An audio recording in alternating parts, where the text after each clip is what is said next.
మాతృదేవోభవ. ఎట్టి విశేష బోధలకు ఏమి ప్రయోజనమమ్మ, మిత్రులు చుట్టములైన పాటిలగా చూడరు. ఎట్టి విశేష బోధలకు ఏమి ప్రయోజనమమ్మ, మిత్రులు చుట్టములైన పాటిలగా చూడరు. లోకము మేలుగోరి నేనెట్టుల రేబవల్ పరితపించుట కంటే, లోకము మేలుగోరి నేనెట్టుల రేబవల్ పరితపించుట కంటే, స్వకీయ ముక్తికై గుట్టకు కోన కోజని నిగూఢముగా తపించుటొప్పగున్. గుట్టకు కోన కోజని నిగూఢముగా తపించుటొప్పగున్.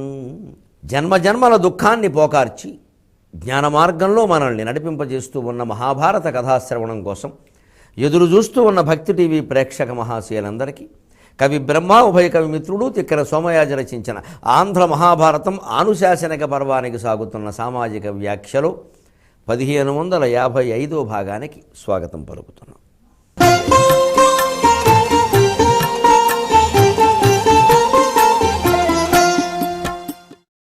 మాంసం మొదలైన దుర్వ్యసనాల యొక్క ప్రభావాన్ని మనం చెప్పుకుంటున్నాం. ముఖ్యంగా మాంసాహారం వల్ల ఉండేటువంటి చెడు అంతా అడిగాడు. ఇప్పుడు ఆ జీవహింస, మాంసాహారం, చంపుకు తినడం అన్న మాటలు రాగానే ధర్మరాజుకి పాపం యుద్ధంలో చనిపోయిన వాళ్ళ పట్ల చాలా సానుభూతి కలిగింది. తాత, మా వాళ్ళైనా కౌరవులైనా సైనికులే కదయ్యా, వాళ్ళు ఏం పాపం చేశారు, మా స్వార్థం కోసం వాళ్ళని బలి చేశాం. ధర్మరాజు ఎంత నీతిపరుడో చూడండి. ధర్మరాజు లోకంలో ఇప్పటికీ అంతేనండి. శీలం ఉన్నవాడిని శ్రీరామచంద్రుడు అంటారు. అమాయకంగా ఇతరులకు ఆస్తి పోయినా మంచిదే అని సహనంతో ఉన్నవాడిని ధర్మరాజు అండి బాబా, ఆయన ధర్మరాజు అండి బాబా అంటారు.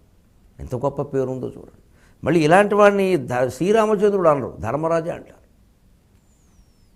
శీల సంపదలో గొప్పవాడిని ధర్మరాజు అనరు, శ్రీరామచంద్రుడు అంటారు. దానికే లోకం ఎప్పుడు ఎవరి రుణాన్ని అట్టిపెట్టుకోదండి. ఎవరికి తగినటువంటిది వాళ్ళకి ఇచ్చేస్తుంది లోకం. ఏదో ఇంకా రావాల్సినంత గుర్తింపు రాలేదు అంటూ ఉంటాడు. అంత కృషి మనం చేయలేదని అర్థం. చేస్తే వస్తుంది, లేదు చేయాలి. గుర్తింపు రావాలి అని మనం తాపత్రయపడినప్పుడు ఆ గుర్తింపు వచ్చే విధంగా ఉండాలి. ఆ కృషి కూడా ఊరికి చేసి ఇంట్లో కూర్చుంటే గుర్తింపు ఎలా వస్తుంది? మీకు ఆ తాపత్రయం ఉన్నప్పుడు పడ్డమే, అక్కర్లేదంటే వదిలేయడమే. ఇంక ఇవ్వలేదు రాలేదని అనక్కర్లేదు ఇంకా. ఎందుకంటే ఇచ్చేవాళ్ళు వాళ్ళ దృష్టిలోకి వెళ్ళాలంటే అవి వేరే పనులు ఏవో చేయాలి. అవి మంచివో చెడ్డవో. ఆ చెడ్డ పనులు అనుకుని అవి చేయడం మనకి ఇష్టం లేనప్పుడు ఆ గుర్తింపు కూడా మనం కోరుకోకూడదు. అదే లెక్క. ఓ పక్క గుర్తింపు గురించి మనసులో కాంక్ష ఉంటుంది, ఈ పనులు చేయడానికి మనసు ఒప్పదు. మీరు ఎలా కుదురుతుంది? లోకంలో ఎప్పుడూ అంతే. విద్య ఉండడం వేరు, ప్రచారం వేరు. ఆ విద్యని ప్రచారం చేసుకునేది అదే మార్కెటింగ్ టెక్నిక్ అంటారు, అది కొంచెం వేరేది. దానికోసం ఏదో తప్పుడు మార్గం అని కాదు, కొన్ని మార్గాలు ఉంటాయి. ఆ మార్గంలో వెళ్ళకపోతే కాదు. అంచేతను ఆ సానుభూతి కొద్దీ అతను ధర్మరాజు కాబట్టి యుద్ధ మృతువుల గతి ఏమిటి? ఎందుకంటే తాత, ప్రాణత్యాగం అన్నిటికంటే గొప్పది కదా, చాలా కష్టం కదా, ఎవరు చేస్తారు అసలు దాన్ని? ప్రాణం వదిలేశారయ్యా కొన్ని లక్షల మంది. నా పక్షంలో 7 లక్షలు, వారి పక్షంలో 11 లక్షలు. ఈ సంఖ్యలు పక్కనెట్టండి. ఇండియా వాడైనా పాకిస్తాన్ వాడైనా సైనికుడే కదా.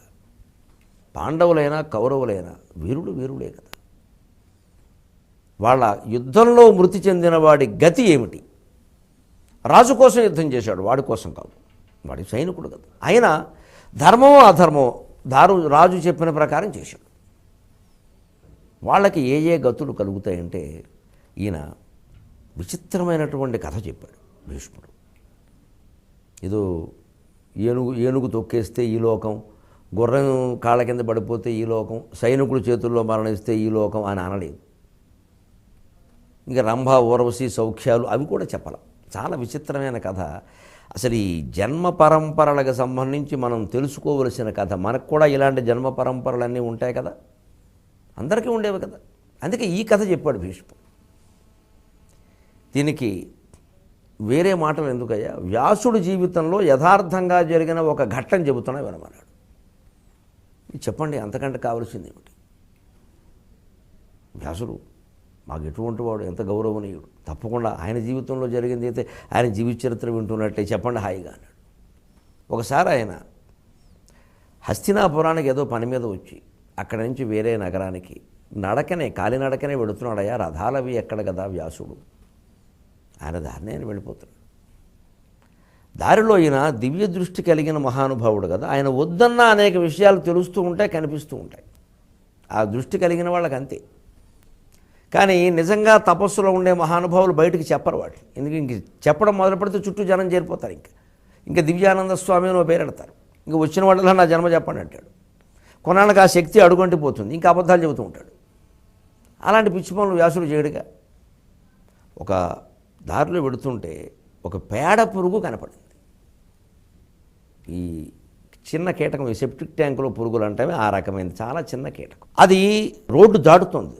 రోడ్డు క్రాస్ చేయడం అంటే అలా దాటుతుంది, బాగా వేగంగా వెళుతుంటే వ్యాసుడికి అనుమానం వచ్చి దివ్య దృష్టి ఉన్నవాడు కదా చూశాడు ఒకసారి. అది ఎందుకు ఎడుతుందో గ్రహించాడు. కానీ చెప్పగలదా లేదా, దానికి మనుష్య భాషలో మాట్లాడే శక్తి ఇచ్చాడు. ఈయన తపస్సుతో ఇవ్వగలగా ఒక విలాసం అసలు చూద్దామని దాన్ని ప్రశ్నించాడు. ఏమిటి అంత తొందరగా పెడుతున్నావు, ఏమంత కొంప మునిగిపోయింది అన్నాడు. వెంటనే అదండి, నువ్వంత తొందరగా పెడుతున్నావు, నీకేం కొంప మునిగిపోయింది. అది జంతువులకు మాట్లాడే శక్తి ఇస్తే ఇలా పేలుస్తాయి బాంబులు. మనం ఏదో కోడిని కోసేసా, కోడే కదండి, మా బావగారు వచ్చినప్పుడు కోడి అయిపోతే ఎలాగైనా కోడికి మైకి, కోడి ముద్దు దగ్గర మైకెట్టు. అదేముంటుంది, ఇవాళ పండగ కదా మీ బావను కోసి నాకు పెట్టమంటుంది, పెడతామా? మరి ఇదెంతో అదే అంతే.